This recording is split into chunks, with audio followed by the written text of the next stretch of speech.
So what's so special about Revit anyhow? Well, there are many possible answers to that question. But in this movie, I'd like to focus on one of the easiest and most immediate benefits of using the software. Whether you're an architect, an interior designer, or a draftsman, you spend a lot of your time looking at plans, sections, and elevations. In Revit, work that you do in plan is immediately reflected in elevation and section, and vice versa. In this movie, I'll show you how Revit makes it easy to keep all your changes coordinated with a first-hand look at what I think is one of the most fundamental benefits of building information modeling, the fully coordinated building model. So I have here on screen a file called coreconcepts. It's included with the exercise files. Feel free to open this file and follow along, or you can open up any file of your choosing. Now I have here a 3D view and a floor plan, an elevation, and even a schedule. And what I'd like to show you first is, if you select any object in any view, like this door here, let me zoom in just a little bit so we can get a better look at that. Notice that that door selects in a bluish color here in the 3D view, and we're going to talk more about selection in a later movie. And it also highlights here in the elevation and here in the plan view.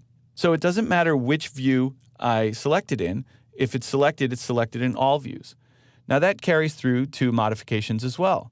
If I take this door and I move it slightly, here in the floor plan view, you're going to see that change immediately take place in both the elevation and the 3D view. Let me do it again, and I'd like you to pay attention not to where I am here in the floor plan. Keep your eyes focused over here in the 3D view and in the elevation view as I make the change like so. And you'll see that it doesn't matter that I made the change in floor plan, it's immediately applied in the other views as well.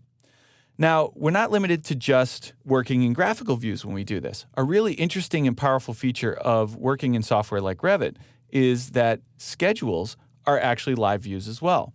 I'm going to focus my attention over here in the conference room, and you can see I have a series of doors over here in the conference room, door number 110, 111, and 110A. And I'm going to look over here at the schedule, and you'll see a list of those same doors. Here's door number 110, 110A, and 111. And notice that as I select them in the schedule, they highlight immediately in the floor plan as well. In fact, it is one and the same object.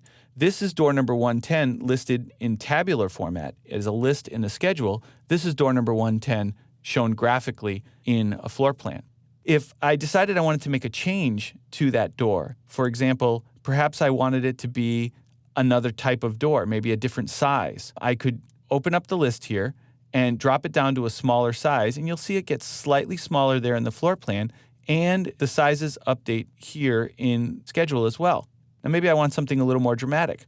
So I'm going to choose a double glass door. You can see the size gets considerably larger, and you can see the graphic over here in the floor plan has changed accordingly. Now maybe I want to get a better look at that door that I just changed.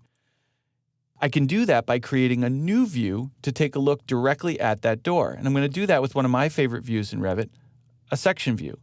And I'm going to drag a section through the conference room, open it up, and zoom in slightly, and you can see that we're now looking directly at that double door. Now this is the same door.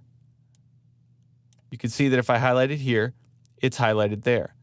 Now, when I'm in this section view, I might notice that there's trouble up on the second floor. I realize that there's a door right here that if we take a look in the second floor plan, isn't really in the appropriate location. This door really ought to be over here in this corridor. Whether or not I'm in the floor plan or in the section, I can make the change, and it's reflected in both views. In traditional architectural design and documentation procedures, drawings are the result of carefully reasoned thought and design. A process of draw, erase, and redraw eventually leads to the desired result, which then must be replicated in all appropriate drawings like sections and elevations. Each drawing conveys only a small abstracted part of the whole and can easily get out of sync. In contrast, the BIM/Revit workflow, all modifications are performed directly in the model, in any view that is convenient to the task at hand. Revit views are live representations of the model displayed through the prism of conventional architectural drawing types like plans, sections, and elevations. However, since each view is really just a window looking at the whole, the various views cannot get out of sync and therefore always accurately convey the current state of the design. This is one of the major benefits of using BIM software.